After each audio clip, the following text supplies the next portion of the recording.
Welcome back to Primetime Sports Sunday. Olympic and World Championship gold medalist Johan Blake believes his career has been overshadowed by the accomplishments of legendary compatriot Usain Bolt. He also believes that the current generation of local sprinters have become complacent. More in this report from Daniel Blake.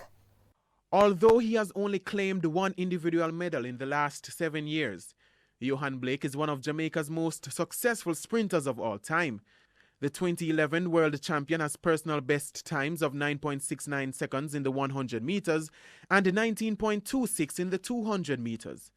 Those times are only bettered by compatriot running in my younger days, and you know, when running that 9.69 and 19.26 kind of pulled me away and winning that world championship kind of thing. But I'm still grateful for what I've done in the sport.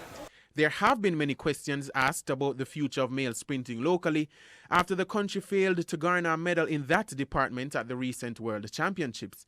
And Blake also has concerns. In Jamaica, the track and field is dying a little bit.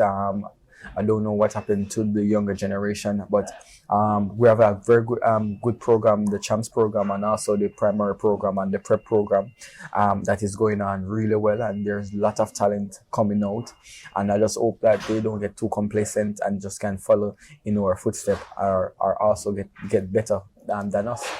And despite not winning an individual gold medal since 2011, Blake is confident heading into next year's Olympics in Tokyo. I'm going to win. Well written? But I hope the track allow me to. Blake was doing a press run in India where he was promoting the Road Safety T20 series, which takes place in February. Daniel Blake, TVJ Sports.